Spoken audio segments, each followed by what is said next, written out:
మన వారాహి సిల్వర్ జ్యువెలరీలో అద్భుతమైన ఆఫర్స్ పొందండి మరియు కారు గెలుచుకునే గొప్ప అవకాశం. ఈడెన్ గార్డెన్స్ లో కోల్కతా వర్సెస్ లక్నో మ్యాచ్ జరుగుతోంది. ఇక టాస్ గెలిచి బౌలింగ్ తీసుకుంది లక్నో. 181 పరుగులకే పరిమితమైంది కోల్కతా జట్టు. లక్నో విజయ లక్ష్యం ఇప్పుడు 182. భారీ ఇన్నింగ్స్ ఆడలేకపోయింది కోల్కతా బ్యాట్స్మెన్స్. ఇంకా పర్వాలేదనిపించాడు. దీంట్లో రఘువంశీ 45 పరుగులు చేశాడు. రెహానా 41 పరుగులు చేసి పర్వాలేదనిపించారు. రింకు సింగ్ మాత్రం నిరాశపరిచాడు. 4 పరుగులకే పరిమితమయ్యాడు. దీంతో కూడా ఒక భారీ స్కోర్ని అయితే నిలపలేకపోయింది. ఇప్పుడు మనం కనుక చూస్తే ఒక గౌరవప్రదమైన స్కోరే 180 అనేది. కానీ 200కు పైగా కూడా మనం చూస్తూ ఉంటే కనుక ఒక మంచి స్కోర్ అంటే కనుక ఇప్పుడు ఐపీఎల్ సీజన్స్లో కానీ ఒకప్పుడు చూస్తే కనుక 180 అనేది మంచి స్కోర్. కానీ ఇప్పుడు 200కు పైగా డెఫినెట్గా కూడా చేస్తూ ఉన్నటువంటి పరిస్థితులు మనం చూస్తున్నాం. ఇలాంటి టైంలో ఇప్పుడు కోల్కతా 181 పరుగులే చేయటం జరిగింది. 182 పరుగులు లక్నో ముందర పెట్టడం జరిగింది. మరి లక్నో ఆట తీరు ఏ విధంగా ఉంది? ఈ 182 పరుగులను ఈజీగా ఛేదించగలుగుతుందా? ఇక ఇప్పుడు లక్నో విజయ లక్ష్యం 182 పరుగులుగా ఉంది. అయితే కోల్కతా 181 పరుగుల దగ్గర పరిమితం అవడానికి ఎక్కడ తడబడింది? లక్నో ఆట తీరు ఏ విధంగా ఉంది? ఈజీగా కూడా ఈ 182 లక్ష్యాన్ని చేదుకుంటుందా అన్న డీటెయిల్స్ కూడా స్పోర్ట్స్ అనలిస్ట్ వెంకట్ అవైలబుల్గా ఉన్నారు. వారితో మాట్లాడదాం.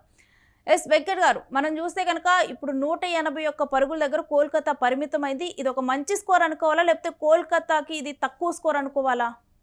అయితే కోల్కతా బ్యాటింగ్ లైనప్ అది తక్కువ స్కోర్ గానే చెప్తా రైనా. ఎందుకు అని అంటే ముఖ్యంగా అంటే కీలకమైనటువంటి సమయాల్లో వికెట్లు కోల్పోవడం, అటు ఫిన్నెల్ అని వికెట్ మైనస్ అయింది, అది 6 అయితే అవుట్ ఇవ్వడం జరిగింది.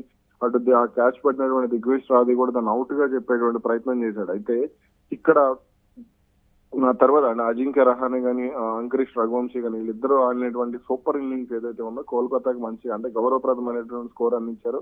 ఆ పిచ్ కండిషన్ బట్టి చూస్తే కొంత గౌరవప్రదమైన స్కోర్ అనుకున్నప్పటికీ కూడా ముఖ్యంగా లక్నో బౌలింగ్ అంటే ముఖ్యంగా మహమ్మద్ షమి నేతృత్వంలో బౌలింగ్ లైనప్ ఎలా ఉంది అని అంటే ఆ పిచ్ మీద అంటే దాదాపు 200 నుంచి 210 అట్లా పైన ఉండేటువంటి స్కోర్. కానీ షమి బౌలింగ్ అనేది చాలా కంట్రోల్ గా ఉండటం, ముఖ్యంగా పవర్ ప్లే లో పరుగులు కట్టడి చేయడం అనేది కొంత ప్లస్ అయింది. అయితే ప్రిన్స్ యాదవ్ మాత్రం పరుగులు కీలకమైనటువంటి అంటే సమయంలో అతను అంటే కొంత ఆ పరుగుల్ని కట్టడి చేయలేకపోవడం అంతా కూడా కొంత లక్నోకి మైనస్ అయిందని చెప్పుకోవచ్చు. అయితే ఆ దిగ్వేష్ రాది బౌలింగ్ ఆ తర్వాత రోమన్ వాళ్ళ బౌలింగ్ ఏదైతే ఉందో కొంత పర్వాలేదు అనిపిస్తుంది. మణిమరం సిద్ధార్థ్ కానీ లేదంటే వీళ్ళిద్దరూ కూడా కొంత పరుగులను కట్టడి చేసేటువంటి ప్రయత్నం చేశారు మిడిల్ ఓవర్స్ కి సంబంధించి. ఇక కేకేఆర్ బ్యాటింగ్ విషయానికి వస్తే మాత్రం అక్కడ క్యామరన్ గ్రీన్ నుంచి నేను ఇంకా మంచి ఇన్నింగ్స్ ఎక్స్పెక్ట్ చేశాను. అతని మీద ఉన్నటువంటి అంచనాలకి అతను అంచనాలు అందుకోలేకపోయాడు. రింకు సింగ్ ఈ మధ్యకాలం ఫామ్ లో లేకపోవడం, అదే విధంగా ఇతన్ని బ్యాటింగ్ పంపిస్తున్నటువంటి విధానం కూడా కొంత విమర్శలకు దారితీస్తున్నటువంటి పరిస్థితుల్లో, అదే విధంగా ఇక రోమన్ పావెల్ లాస్ట్ లో కొంత గౌరవప్రదమైనటువంటి స్కోర్ అందించడానికి అతను పడినటువంటి కష్టం కొంత ఫలించిందనే చెప్పుకోవచ్చు. అయితే ఇక్కడ లక్నో ఆ బ్యాటింగ్ కి సంబంధించి చూసుకుంటే మాత్రం వాళ్ళకి అది చాలా చిన్న స్కోర్ గానే చెప్తాను నేను. మరి అంటే అటు రిషబ్ పంత్ ఫామ్ లోకి వచ్చాడు, మిచెల్ మార్ష్ ఓపెనర్, అలాగే ఏడెన్ మార్క్రమ్ వీళ్ళిద్దరు కూడా ఫామ్ లో ఉండడం ఇదంతా కూడా కలిసి వచ్చేటువంటి అంశం.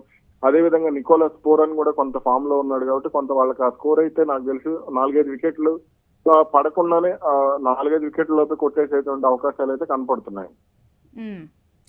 అయితే ఇప్పుడు మనం చూసుకుంటే కనుక విజయ లక్ష్యం అంటే లక్నో ఈజీగా ఛేదించగలుగుతుంది అనుకోవాలా, 50-50% అనుకోవాలా? లక్నో ఛేదిస్తుందని అనుకుంటున్నాను రేణు. ఎందుకనంటే లక్నోకి బ్యాటింగ్ లో టాప్ ఆర్డర్ అనేది చాలా బలంగా కనపడుతుంది. ముఖ్యంగా అటు రిషబ్ పంత్ మన ఫామ్ లోకి రావడం అనేది లక్నో చాలా అడ్వాంటేజ్ అనేటువంటి విషయం. అయితే కేకేఆర్ బౌలింగ్ లైనప్ అనేది కొంత బలహీనంగా ఉంది. అదే ఇక్కడ వాళ్ళకు ఉన్నటువంటి బౌలింగ్ ఆప్షన్స్ కూడా కొంత తక్కువగా ఉన్నాయి. అయితే ఇక్కడ క్యామరన్ గ్రీన్ బౌలింగ్ ఎలా ఉండబోతుంది అంటే ఈ రోజు బౌలింగ్ చేస్తాడు అనేది కొంత చాలా వరకు కూడా అంచనాలు ఉన్నాయి. మరి అతను బౌలింగ్ ఎలా ఉండబోతుంది అనేది చూడాలి. అయితే ఇక్కడ కొంత లక్నో బ్యాటింగ్ పైచేగా కనపడుతుంది ఇక్కడ కేకేఆర్ బౌలింగ్ కంటే కూడా. Right, thanks for your details Venkat. ఇక స్పోర్ట్స్ అనలిస్ట్తో మనం మాట్లాడటం జరిగింది. లక్నో బ్యాటింగ్ ఆర్డర్ కూడా బాగుంది కాబట్టి విజయ లక్ష్యం 182 పరుగులు అయితే ఛేదించగలుగుతుంది. ఈసారి విజయం మాత్రం దీంట్లో లక్నోదనే చెప్తూ ఉన్నారు. మరి చూడాలి చివరి బంత్ వరకు కూడా, అంటే ఎవరి ఆట తీరు ఎలా ఉంటుంది అనేది కూడా మనం చెప్పలేము. ఒక్కోసారి బాగా ఫామ్లో ఉన్నటువంటి ఆటగాడు కూడా ఆ మ్యాచ్లో తడబడేటువంటి పరిస్థితులు ఉంటాయి. అలాంటిది మనం నిన్న చూసుకున్నా కానీ ఢిల్లీ ఈ మ్యాచ్లో ఈజీగా గెలిచేస్తుందిలే అనుకున్నాము. కానీ చివరిలో మనం గుజరాత్ అప్పటి వరకు ఓటమి పాలవుతున్నటువంటి గుజరాత్ విన్ అవటం జరిగింది, ఢిల్లీ ఓడిపోవటము జరిగింది. సో ఇలాంటి క్రమంలో కూడా అంటే ఎవరిది విజయం కైవసం అవుతుంది అనేది మాత్రం చెప్పలేము.